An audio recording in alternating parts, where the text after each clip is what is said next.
Saludos, soy el Padre Álvaro Flores del Ministerio Buena Nueva. Este es su espacio de reflexión bíblica.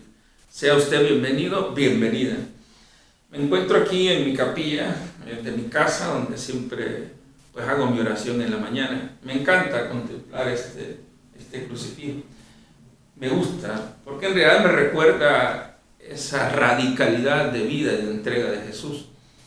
Jesús fue a la cruz convencido de que su misión le trajo esta vida en contradicción. Ya digo, Jesús no fue un suicida, fue una opción de vida. Cuando él estaba en el momento final, allá en el huerto de Getsemaní, él hizo aquella oración muy hermosa que dijo: Padre, si es posible, aparta de mí este cáliz, pero que no se haga lo que yo quiero, sino tu voluntad. Jesús se abrió a la voluntad del Padre. Su amor indiviso por el Padre le generó esa vida en contradicción. No es porque Jesús era un incoherente, no. Su vida coherente generó contradicción en aquel tiempo, en aquella cultura que quería vivir de una manera que no era. Jesús mostró con su vida una experiencia singular de Dios, un Dios que es Padre y que ama a todos y que nos quiere como hermanos. Esa vida generó conflicto. Y por eso que Jesús, la cruz, es consecuencia de una vida entregada con esa radicalidad con que vivió. Creo yo que esa palabra nos ayuda muchísimo hoy para el Evangelio de este día. Ser radicales. El Evangelio es Mateo 10, del 34 hasta el capítulo 11, y del capítulo 11, el versículo 1. Empieza diciéndonos Jesús así: no piensen que he venido a traer la paz a la tierra. No he venido a traer la paz, sino la espada. Ya vean ustedes, es un poco una paradoja, ¿no? Si Jesús siempre hemos dicho que es un hombre que nos da paz.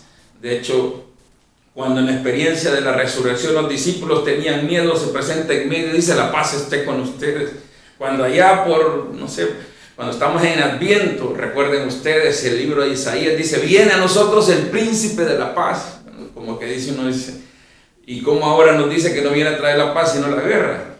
Bueno, a ver, tengamos claro, hermanos, que la paz no es ausencia de guerra.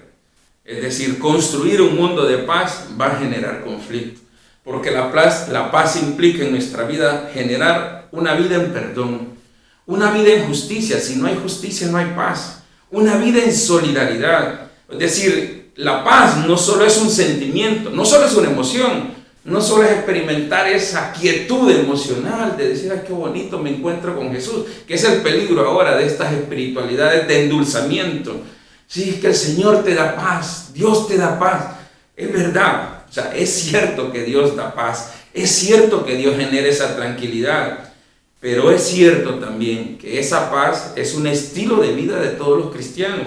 Dichosos, dice Jesús, los que trabajan por la paz, serán llamados hijos de Dios. Los que trabajan por la paz. Se trata de que desde nuestra vida, desde nuestra experiencia de Dios, desde nuestra experiencia de vida cristiana, generar un mundo de paz. Ahí es donde viene el tema. Cuando usted se pone a construir un mundo de paz y a vivir y a luchar por construir esa vida en paz en su casa, en su familia, en su sociedad, ahí la cosa se le va a poner bonita. Entonces ahí se va a dar cuenta usted lo que está diciendo Jesús, que no he venido a traer la paz sino la guerra. Va a haber contradicciones hasta en su propia casa, y lo dice Jesús ahora. Vine a enemistar a un hombre con su padre, a la hija con su madre, a la nuera con su suegra. Y así el hombre tendrá por enemigos hasta los de su propia casa. Y ahí es. De hecho, recuerden ustedes, hubo un momento donde Jesús estaba predicando y le van a decir a los familiares que está loco, y dice que lo van a buscar, y Jesús no se va con ellos. Ahí ya se pueden dar cuenta ustedes cómo Jesús al interno de su familia generó conflicto. Es más, recuerdo que en ese evangelio aparece también como la mamá dice que lo va a buscar, y Jesús va a decir aquella frase muy bonita, dice: ¿quiénes son mi madre y mis hermanos? Los que cumplen la voluntad de mi Padre. Es decir, que Jesús tuvo que recordarle a su madre también cuál era el camino que él estaba haciendo, es cumplir la voluntad del Padre. De hecho, Jesús ahora va a decir en el versículo 38, quien no tome su cruz para seguirme no es digno de mí. Quien se aferra a la vida la perderá, pero quien perda por mí la conservará. Bueno, aquí está lo que les decía. No hagamos de esto un simple amuleto, hermano. Mucha gente cree que, está bien, el crucifijo es como un símbolo que nos identifica, pero es que en realidad el crucifijo tiene que ser aquello que nos ayude a contemplar cómo Jesús en su vida fue radical, fue totalmente, entregó todo, lo dio todo, no tenía más nada que dar que su vida. Y bueno, le entregó ahí. ¿Pero por qué le entregó? Porque estaba convencido de esa voluntad del Padre. O sea, el camino, el anuncio del reino de Dios, él lo vivió con radicalidad. Y eso le generó, pues, una vida en cruz, hasta que al final terminó en la cruz. Pues eso es lo que Jesús nos dice ahora. Quien no tome su cruz no puede seguirme. Es decir, quien no quiera vivir su vida cristiana en radicalidad, no puede seguir. Es decir, si nosotros queremos hacer de nuestro cristianismo un endulzamiento de vida, así no podemos caminar. Hay que tomar la cruz, es decir, hay que ser radicales. De hecho, Jesús va a decir algo en el versículo anterior a este, que es lo que quería ponerles también en esa misma sintonía. Dice, quien ama a su padre y su madre más que a mí no es digno de mí.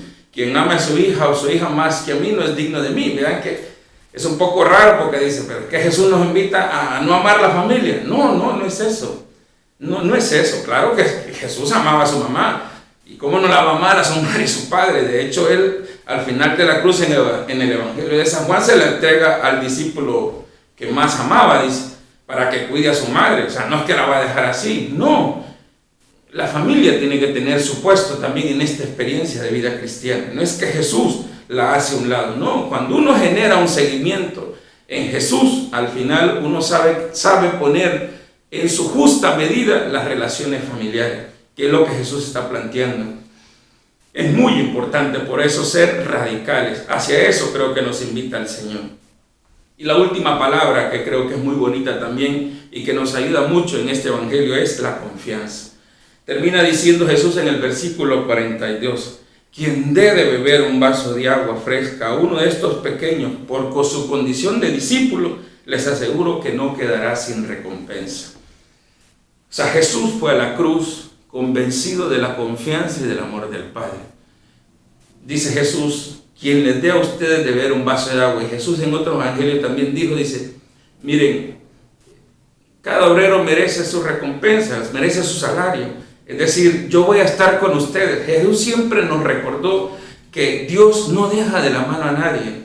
O sea, Jesús no es que nos manda a caer como nos tira, no. Convencidos de que el amor del Padre nos configure, tenemos que estar claros que Dios no nos va a dejar solos, que ahí vamos a tener siempre la mano de Dios, que nos va a aparecer en momentos de cansancio y siempre va a haber alguien que fortalezca y que anime nuestra vida. Hay que confiar plenamente en el Señor, pero hay que ser radicales, que nuestra vida cristiana sea una vida cristiana en radicalidad y en entrega generosa, que ya verás que Dios jamás nos va a abandonar. Que el Señor te bendiga y te conceda un hermoso día. Nos encontramos en otro momento.